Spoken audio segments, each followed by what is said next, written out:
It all started at a class reunion game of Truth or Dare. And I lost. A classmate grinned and said, "Call your pinned contact on WeChat and say, 'Honey, I miss you.'" With a pounding heart, I made the call. I said the words. To my horror, the voice on the other end replied smoothly, I miss you too." My classmates gasped, their faces lighting up with gossip-fueled delight. "When did you get secretly married?" they demanded. Help. The person on the other end was my boss. My stingy, nitpicky, absolutely not close to me boss. During the spring festival break, someone from our old high school class dropped a meetup invitation in the group chat. Faced with the usual anti-interrogation squad at home, I jumped at the chance to escape. At the gathering, we ended up playing Truth or Dare. The whole evening passed uneventfully, until the very end, when I finally lost. Facing a crowd whose eyes sparkled like hungry wolves, I chose Dare out of sheer survival instinct. One classmate smirked, "Call the person at the top of your WeChat and say, 'Honey, I miss you.'" Wait, that was my boss. He was pinned at the top because he was my bread and butter, any important message from him needed to be seen ASAP. I hesitated. "But that's my company boss." "Are you married?" someone asked. I shook my head. "Then call." So I did. With every ounce of bravery, I pressed the call button, praying he wouldn't pick up. But within 3 seconds, a deep, sexy voice came through. "What is it?" Under the pressure of everyone's expectant stares, I clenched my teeth and said it, "Honey, I miss you." There was a pause, then he answered, I miss you too." The room fell silent. Everyone stared at me, hands covering their mouths in shocked glee. I panicked and hung up. "I'm not married. It's not what you think." But my classmates weren't buying it. "We get it," one said, holding back laughter. "Office romance. Got to keep it low-key." I covered my face in despair. "No, you don't get it at all." At least, I told myself, we had the next few days off work. If I had to face Daniel Brown in the office after this, I'd be digging my own grave on the spot. He was probably drunk when he answered like that anyway. He'd forget it by tomorrow. Or so I thought. On the morning of the second day of the Lunar New Year, I heard my dad laughing from behind my bedroom door. Then came my mom's gentle knock. "Nina, wake up," she said sweetly. I was instantly suspicious. Since when did my mom speak in such a soft tone? Then she added, "Your boyfriend's here. Come out and greet him." I leapt out of bed. "What boyfriend? Who brought a boyfriend?" Mom smiled, her crow's feet deepening. "Of course your boyfriend. Why have you been hiding such a fine young man? You should have introduced him earlier." I peeked over her shoulder, and saw a man in a suit sitting on our living room couch. Broad shoulders. Straight posture. Sharp back line. Was this some scammer? A door-to-door insurance agent? I dragged my mom into the room and shut the door. "Mom, he didn't ask you guys for money, did he?" She gave me a light smack. "What nonsense are you spouting? He came to pay respects for New Year's." I just gave him a red envelope. "What do you mean, scammer?" I looked embarrassed. "But I don't have a boyfriend." She blinked. "Even if he's your ex, he showed up at our door. Maybe the two of you should rekindle things. That young man is very handsome. I even gave him a $500 red envelope." "What?" I was stunned. "You only gave me 100. Am I not your biological child?" She rolled her eyes. "No, I got yours through a phone top-up bonus. How could I have birthed such a silly daughter?" "Whatever. If he's not your boyfriend, he must have come to the wrong house. I'll send him away before I get even more annoyed." I stopped her. "No. I need that red envelope back. Otherwise, we're at a loss. You annoying child, don't ruin New Year's." She tried to hold me back, but I dodged her like a pro and bolted into the living room. "Uncle, Happy New Year." And I froze. Standing before me was Daniel Brown. My boss. My very well-dressed, clean-cut, terrifying boss. Oh no. Worse, I hadn't even brushed my hair yet. I looked like I'd been dragged through a hedge. Daniel Brown stood up and looked at me with a soft smile. "Nina, Happy New Year." I was at a loss. Had my boss hit his head? He continued, "I didn't mean to make our relationship public so soon. But after your call that night, my parents found out. Now they're asking when I'll bring you home." In that split second, everything clicked. So that call? Someone must have overheard it. Now he was here to drag me down with him. Petty. Vengeful. Classic stingy Brown. But did I flinch? Absolutely not. A free human shield? I'll take it. I sweetly linked arms with him. Out of the corner of my eye, I saw Daniel Brown stiffen just slightly. I smirked. "Mom, Dad, let me officially introduce you. This is Daniel Brown, my boyfriend." I sat on the couch, snacking on sunflower seeds, watching him get grilled like he was at a physical exam. Pure entertainment. Take that, stingy Brown. At lunch, I launched my next attack. I kept adding food to his plate, especially greasy pork belly, raw garlic, ginger, cilantro, and stinky preserved vegetables. By the end of the meal, I'd earned a series of confused to annoyed glares from across the table. I gave him a mild smile. I know you love these. Eat up, don't be shy. Under the table, Daniel Brown reached over and gave my hand a warning squeeze. Thanks, he said flatly. Threat received. I lowered my head and ate in peace. Then my mom asked, so how long have you two been together? Planning to get married anytime soon? I looked at Daniel Brown, curious to see how he'd weasel out of this. He looked back at me, all warmth and tenderness. We haven't been together long. But I already can't imagine life without Nina. Goosebumps exploded on my arms. I nearly gagged from the cringe. I shot Daniel Brown a look, silently begging him to stop spinning such outrageous romantic nonsense. But he just smiled, smugly, and continued, personally, I'd like us to get married as soon as possible. But the Civil Affairs Bureau probably isn't open yet. We may have to wait a couple of days. As for the wedding ceremony, our families can take time to plan it. We won't skip any of the formalities. I nearly dropped the chicken drumstick in my hand. My entire family looked stunned. I, on the other hand, wanted to kick him under the table. Oh wait, I did. I glared at him. Enough with the BS.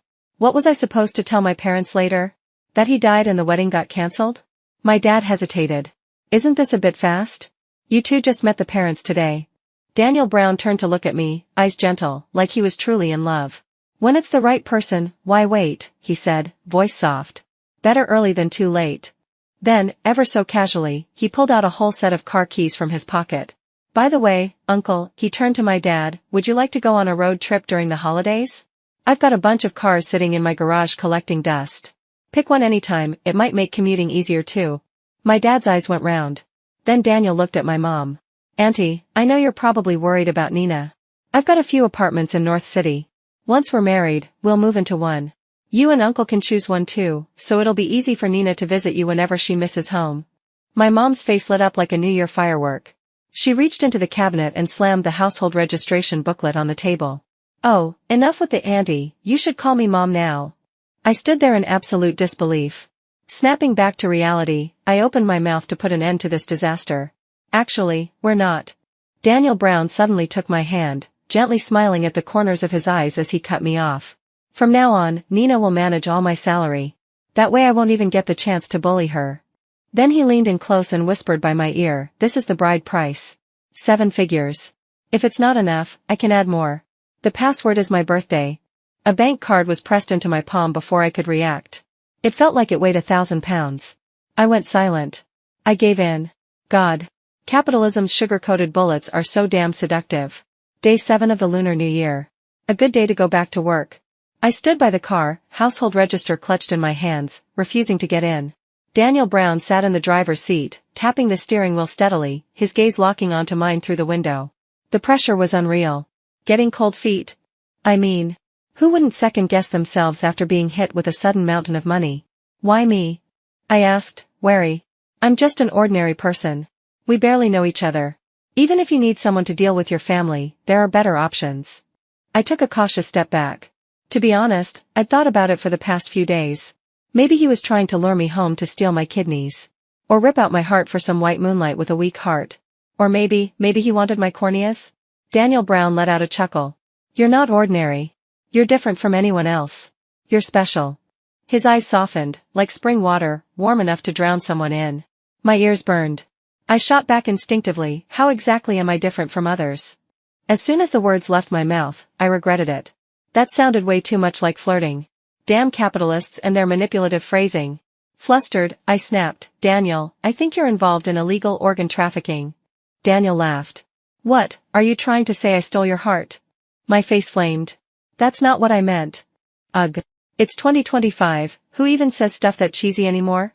He smiled even more. You're talking to me through a closed car door. Are you afraid I'll steal your heart if you get too close? Damn. I climbed into the car, eyes blazing. See? I'm not scared of you. Stop spouting nonsense.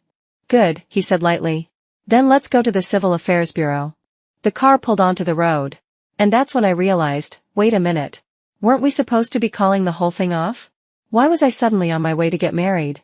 At the entrance of the bureau, I stopped, refusing to move. Daniel turned to me. What's wrong? I looked at his ridiculously handsome face and gritted my teeth. Boss, I'm sorry. I don't think we're suitable. Maybe. You should marry someone else. Daniel stared at me, those deep, dark eyes boring into me like a wolf eyeing its prey. Why not? He asked softly. Or is it? Do you already have someone you like? We're not close, I said. I can't live with someone I barely talk to. I can't even imagine sleeping on the same bed. He took a step closer, gaze dropping as he asked, any other reason? I looked down, avoiding his eyes. I just don't want to trade my entire future for money. Life's too short. I think happiness is more important. And let's face it, you don't need me specifically. Daniel suddenly placed his hand on my shoulder. I looked up, startled, and met his deep, unreadable gaze. You're right, he said gently. Seizing joy in the moment really is important. Something about his tone made alarm bells go off in my head. I panicked, brushing his hand off. You're too close. I looked up again and realized his expression had darkened. I quickly added, I just meant it's getting a little hot. Hot. It's winter. I mentally slapped myself. It's fine, Daniel said, rubbing his brow and returning to his usual calm. I'm not forcing you. I just needed someone to put on a show for my parents.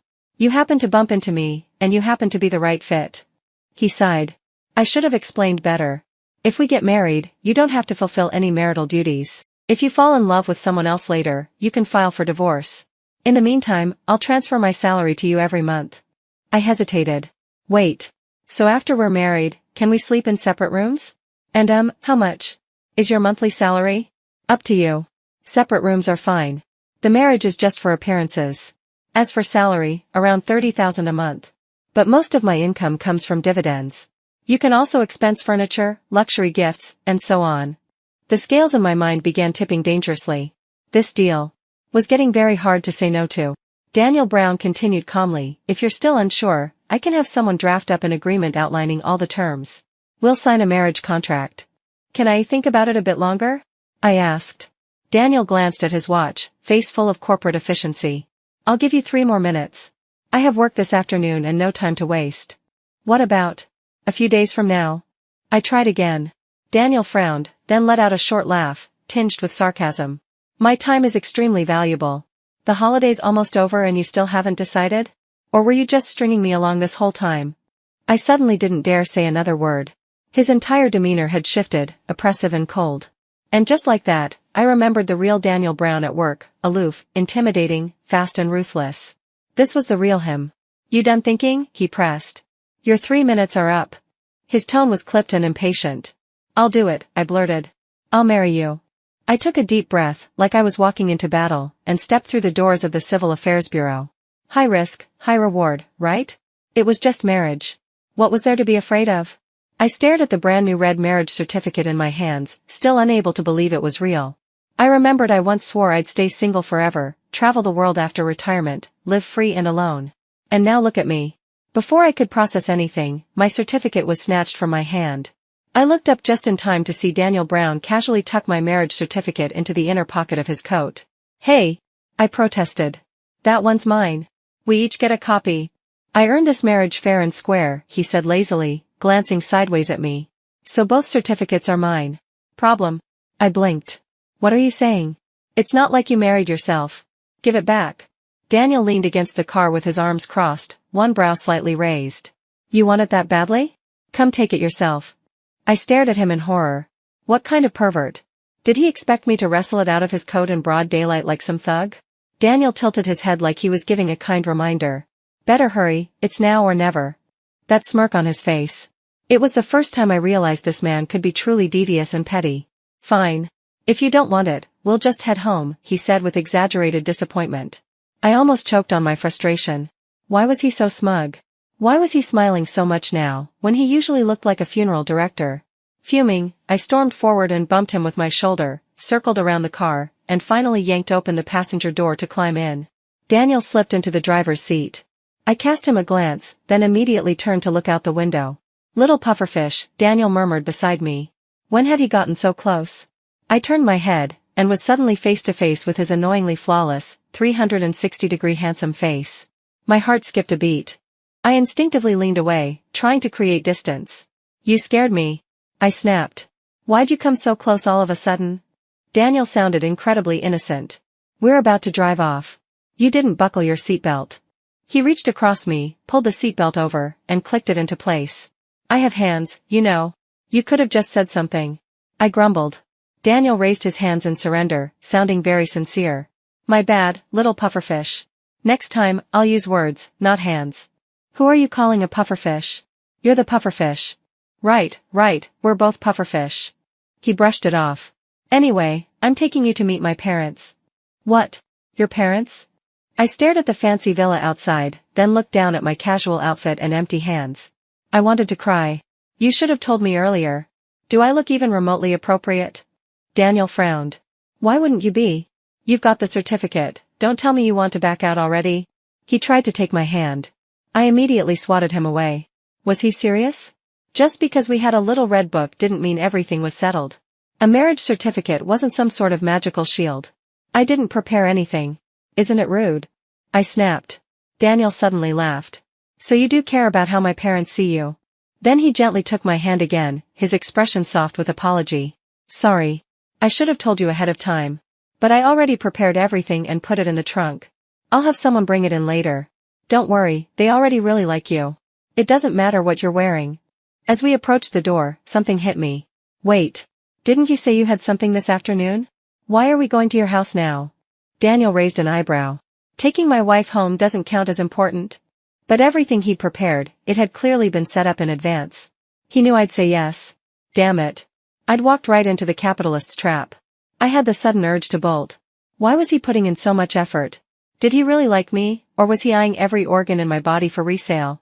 Suddenly, Daniel rested his hand on my shoulder. His voice was calm, deliberate. Last step. Want me to kick you in, or are you walking through that door on your own? God, was he living inside my head? Reluctantly, I knocked. Once inside, I realized the Zhou family wasn't a lion's den, it was more like a spiderweb made of luxury, spun to trap me in gold and silk. Daniel's parents weren't what I expected. They were both well-dressed, plump and smiling, with kind, welcoming faces. So this is Nina, his mom beamed. Such a sweet girl. No wonder you're part of our Zhou family now. She slipped off her gold bracelet and a sparkling ring and put them directly on my hand. Here, a little gift from me. Daniel's dad, ever the quiet one, handed over a card. Whatever you need, just get it. We're bad at picking gifts, you young people have better taste. I didn't know if I should accept. I looked at Daniel Brown. He remained composed. Take it. Just a little something from Mom and Dad. Daniel Brown's parents were warm but never overbearing, the kind of people who made you feel at ease without even trying. After lunch, they even pulled me in to play mahjong. We're missing one player, his mom said cheerfully. Come on, Nina, join us or we won't have enough. So it was me, his mom, his dad, and the family cook. A perfect four. I don't know how to play, I protested. Let Daniel take my spot. His mom took my hand, smiling with her eyes. It's fine. Daniel can teach you. If you lose, it's on him. Go ahead, it'll be fun. I won't let you lose too badly, Daniel said, giving me a little push. And so, I was dragged onto the battlefield. Oh well, if I lose, I lose. To my surprise, under Daniel's guidance, and with his parents obviously going easy on me, I actually kept winning. For the first time in my life, I discovered the joy of mahjong. Your parents are seriously amazing, I sighed contentedly, slumped in the back seat. I happily counted the pile of crisp $10s, $20s, even $50 bills in my lap, practically vibrating with glee. Daniel glanced at me through the rearview mirror. You like them? Then you should visit more often. I wiggled like a worm in happiness. Well, I'd feel kind of bad if I came too often, I giggled. Daniel chuckled softly but didn't respond. Where are we going now, boss? I asked. You'll see when we get there. And then, my jaw almost hit the floor. An entire room of beautiful, luxurious white wedding dresses spread out before me like a dream. Since we've got time today, Daniel said, lifting his chin slightly, let's pick out a few wedding gowns. A few? My eyes widened. These didn't look like anything I could ever afford. Daniel gave me a sideways glance. Relax. I'm paying. I turned to him with a groveling smile. Thank you, boss. You're so generous. I spun back to the racks of tulle and lace, eyes wide and overwhelmed. Every dress was stunning, I couldn't even choose. I quickly turned toward my last hope. Boss, which one do you like? I'll try it on for you. Daniel's expression darkened ever so slightly. It's not working hours. Call me by my name. Then he turned to the staff nearby and instructed, bring over that entire rack of gowns. Nina, go try them on. I hugged dress after dress into the fitting room. At first, I was excited. Then, numb. Daniel sat on the sofa, one leg crossed over the other, watching with interest like he was a fashion show judge. This one's alright. This one. Too revealing. No. This one's great. But one dress isn't enough. This one? Nope. Ooh, I like this one too. But let's see the next. I was so mad I chucked a dress at his head. What did he think this was, some kind of live-action dress-up princess game? He peeled the dress off his face, looking utterly confused. What's wrong?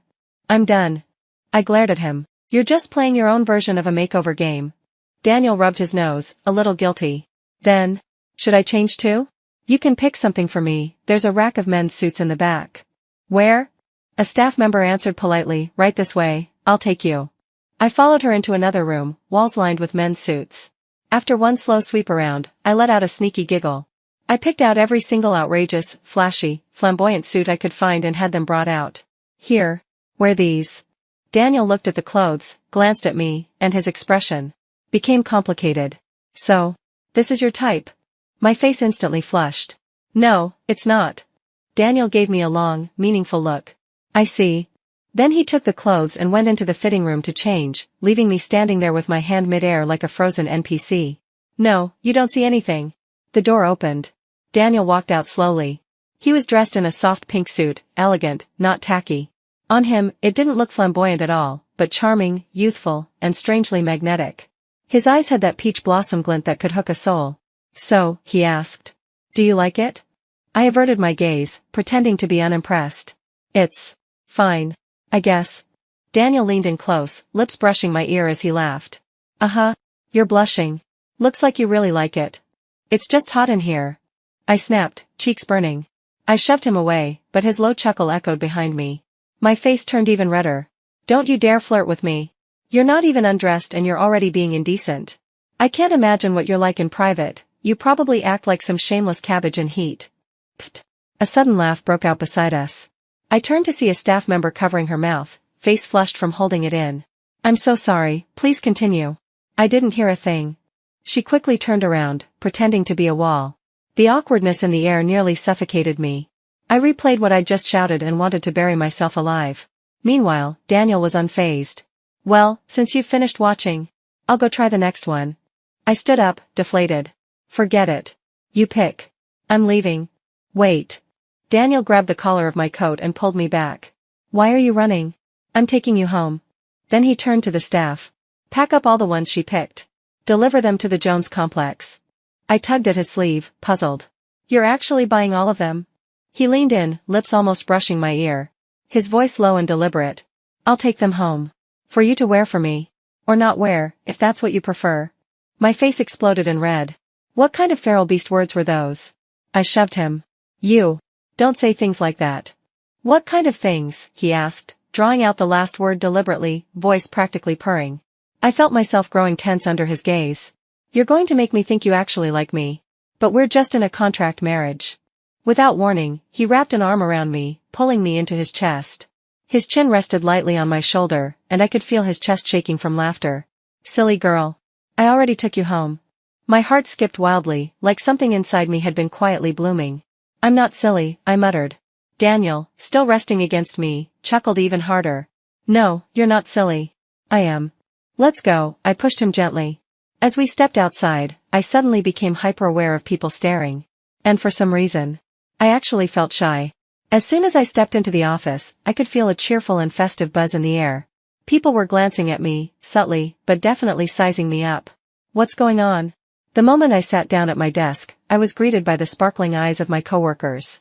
Oh look, the boss's wife is here. Please take care of us from now on, Mrs. Brown. Only then did I realize why people had been giving me those strange looks this morning. But, where did you guys even hear about this? I'd just gotten married yesterday. How did everyone already know today? President Brown posted it on his WeChat Moments. Anyone who has him added saw it. And besides, my coworker across from me said, holding up a handful of candy, the company's already handing out wedding sweets. I was stunned. When did that happen? No one told me. David, the president's assistant, sent a group message yesterday telling everyone to grab some at the front desk. Do you really need someone to remind you to pick up your own wedding candy? The coworker next to me stretched her neck over, her face full of gossip. So Nina, how'd you land the boss? Any tips? Tell us.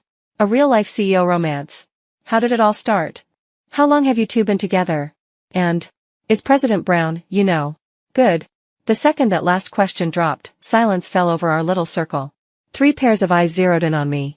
My face turned bright red. I suddenly remembered the way Daniel had looked last night when he stepped out of the shower, those abs, that expression dripping with testosterone. I couldn't get a single word out. I don't know. What do you mean? Weren't you two already secretly living together? How could you not know? The woman sitting across from me, Sister Zhang, looked me up and down, then suddenly covered her mouth and laughed. I remembered the faint red marks I saw on my neck in the mirror this morning. I'd slept really well last night and figured they were mosquito bites. I even dabbed some cooling oil on them. You're all misunderstanding. It was a mosquito, I explained quickly. One of the others teased, yeah. A very big mosquito, huh? With all the teasing and suggestive looks around me, I clamped my mouth shut. There was no clearing this up now. All Daniel Brown's fault. Big-mouthed man. During the lunch break, I stormed into the president's office. Come in. I pushed the door open and met Daniel Brown's gaze. After a week of vacation, his desk was buried in backlogged work. He looked a bit tired, and my anger instantly deflated by half. He put down the file in his hand, his brows relaxing slightly. What brings you up here? What do you want for lunch? I'll have someone order. I closed the door behind me and finally voiced my frustration. Why did you tell everyone about the marriage? What if we get divorced later? Daniel's expression darkened. He stared at me with a heavy gaze. You're already thinking about divorce? His sudden shift in tone startled me, and I instinctively took a step back. I folded almost immediately, shaking my head quickly. No, I'm not. I was just asking. That's all. I'll go now. I turned, ready to bolt out the door like nothing ever happened, but alas, Daniel Brown's office wasn't a restroom, and escape was not so easy. Come here, he said, tilting his chin slightly.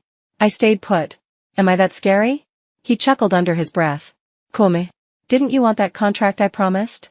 I do, I muttered, shuffling over slowly. Where is it? Daniel leaned back in his chair lazily. What? The contract, I said stiffly. Suddenly, Daniel hooked his leg around the back of my knee. Caught off guard, I stumbled straight into his lap. You really don't trust me, huh? Shouldn't I at least do something if I'm being doubted this much? One hand brushed my neck, the other gripped my waist tightly. We were so close, our lips just inches apart. If I still didn't realize this man had bad intentions, I'd truly be an idiot. I tried to struggle but couldn't get free. My face burned bright red. You liar. Let me go, I grumbled. Sensing I was actually upset, Daniel finally loosened his hold and helped me sit upright. I was just teasing. Sorry. I didn't realize you were so sensitive. But we're married now, you'll have to get used to a little physical contact in front of others sooner or later. I slapped his hand away. Oh, so now groping me is your way of helping me adapt? Admit it, you just want my body. You perv. Let me go. He released me, then pulled a lipstick out of his pocket and held it out casually. I didn't do anything. This is for you. I stared at the lipstick in his hand and felt like I lost every ounce of dignity I had left. You said you wanted it before, remember? I got it for you.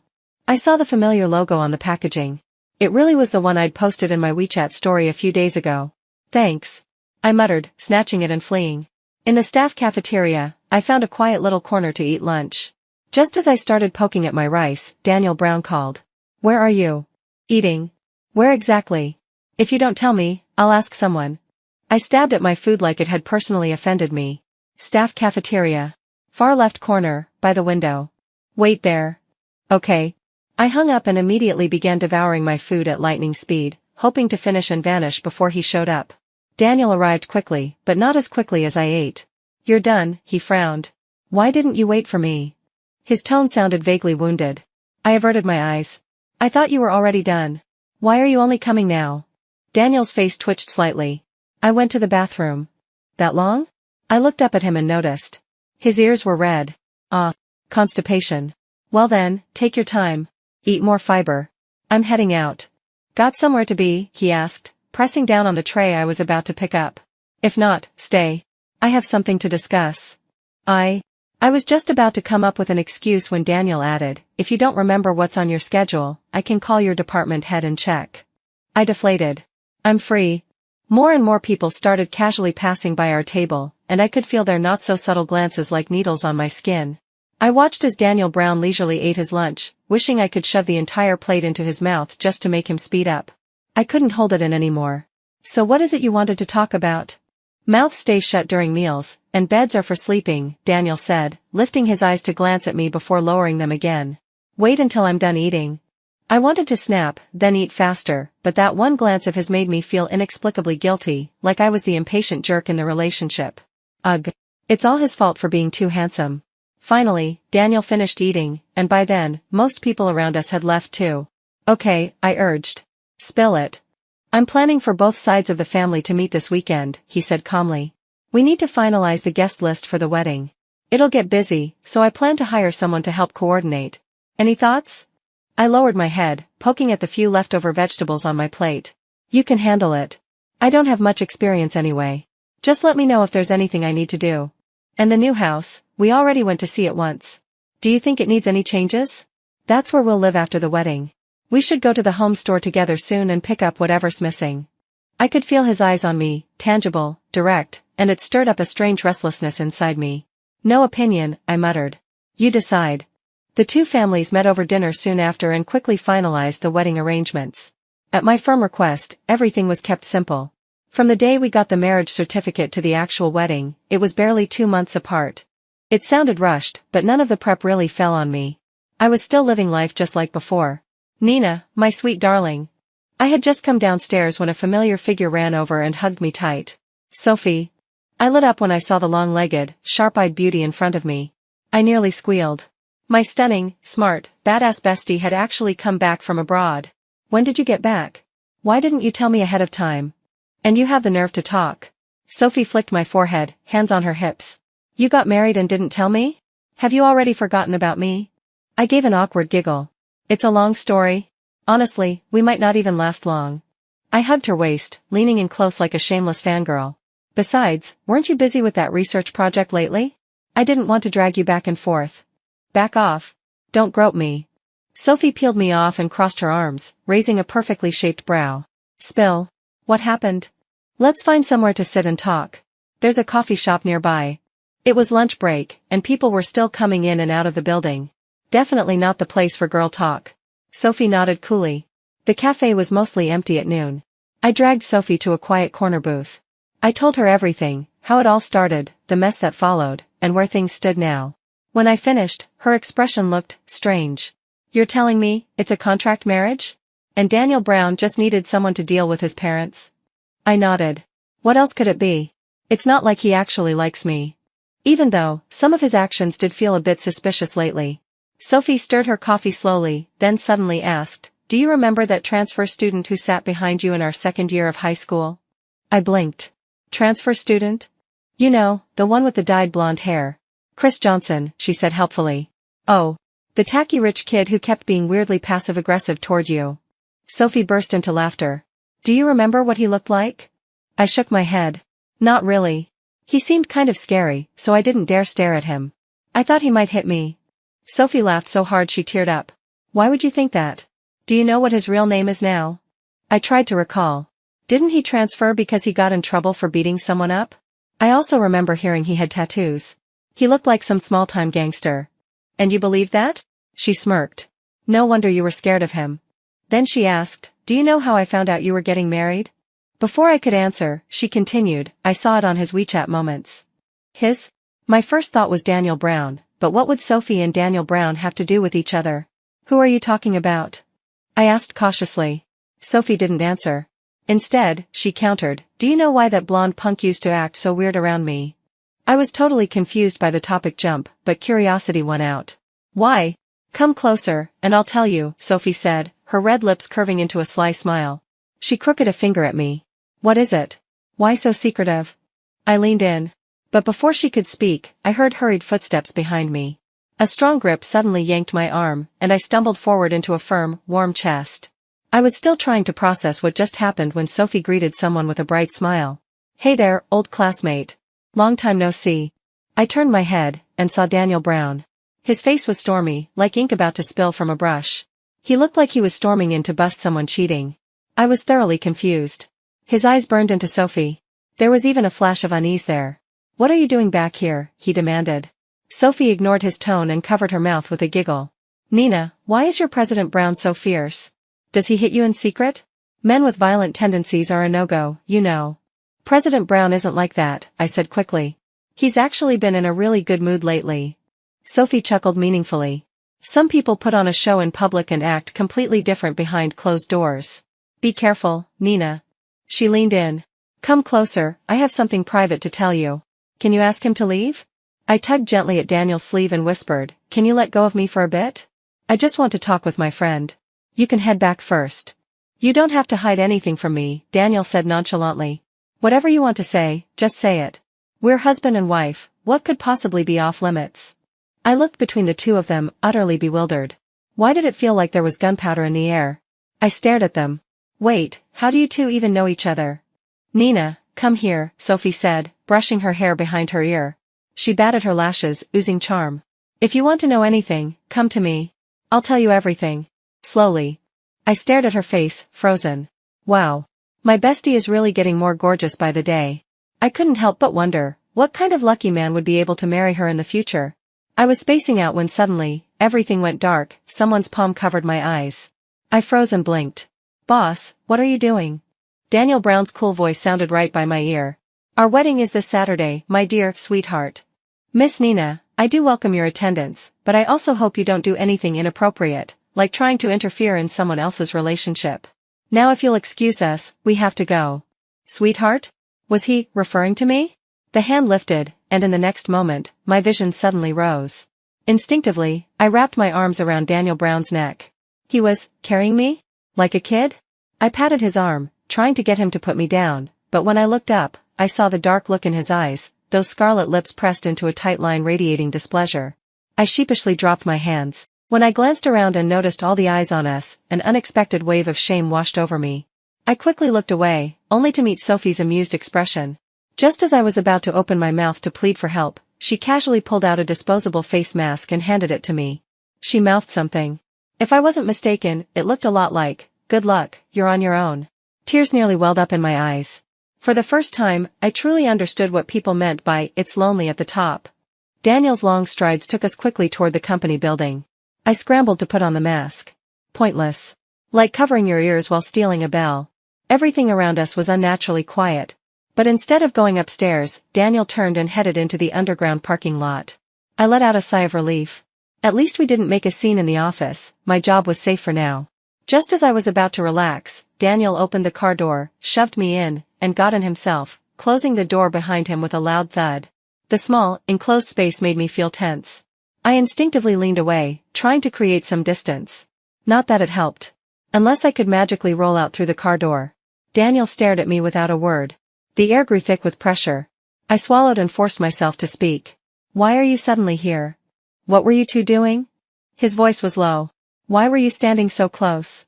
We were just talking, I said, confused. Why do you look like you're about to eat someone? I glanced at him, shrinking back slightly. Could you move back a bit? It's really stuffy in here. Instead of backing off, Daniel leaned in even closer, his tone pressing. Oh, but when you're with someone else, it's not stuffy at all, is it? Is being near me that unbearable? I was on the verge of tears. Can you just, MPH? I struggled desperately like a fish out of water, unable to breathe. My eyes began to sting. Panicked, I bit him, hard. The taste of blood filled my mouth. Finally, he let go. I gasped for air, ready to curse him out for his shamelessness, until I looked up and saw him. Shirt rumpled. Shoulders slumped. His eyes rimmed red beneath long lashes, brimming with unshed tears. He looked utterly wronged. Honestly, if I weren't the one being attacked just now, I would have believed he was the victim. I didn't even cry, I muttered. What are you doing? What a dirty tactic. Where was his dignity? He was breaking character. I shoved him angrily. Let me out of the car. Now. I'm sorry. Please don't hate me, okay? Daniel's voice cracked. His eyes shimmered with tears. I know I was wrong. Don't leave me, sweetheart. Please. Don't leave me. I wrestled with him for a while but couldn't push him off. After a long pause, I stared at the man still quietly crying in front of me. Saying one thing and doing another, was he seriously pulling this act right now? You're not the one who's wrong, I said coldly. It's me. I don't think this wedding is necessary anymore. Let's find a time to get the divorce certificate signed. I turned to grab the door handle, ready to get out. Suddenly, he grabbed my hand and pulled it away. That's enough, Daniel. Do you even remember where we are right now? Daniel froze, hugging me without moving. I stared up at the car ceiling, wondering how things had spiraled into this madness. Daniel's voice was hoarse. He paused, then looked at me with a pained expression. I can be the secondary husband, as long as you're willing to spare me some time. I won't mind. What the hell are you talking about? I sat up straight in shock. Secondary husband? What does that even mean? She's back now, isn't she? Daniel's voice was tight. And didn't you agree to this marriage just to deal with her? There's nothing to hide. She? Was he talking about Sophie? What is even in this man's head? Pure melodrama. Sophie is my friend. My best friend. My childhood bestie. We've gone to the same school, the same class since elementary school. Really? Daniel's eyes lit up, staring at me intently. I rolled my eyes. I used to look like I was malnourished. I got bullied a lot. Sophie was the one who stood up for me. She's like my second mom. Daniel clasped my hand, his eyes sparkling. Then we have to invite Godmom to the wedding, to thank her for taking care of our little sweetheart. I swatted his hand away. Tell me the truth. When did you meet Sophie? Why are you jumping to these conclusions? Daniel fumbled, dodging the question. Sweetheart, I think lunch break's almost over. I should get back to work. He didn't even wait for my reply before scrambling out of the car. Hey, wait! I shouted, but instead of stopping, he ran faster. I thought back to how he looked as he got out, his shirt disheveled, lipstick smeared on his cheek, eyes still glossy with tears. Forget it.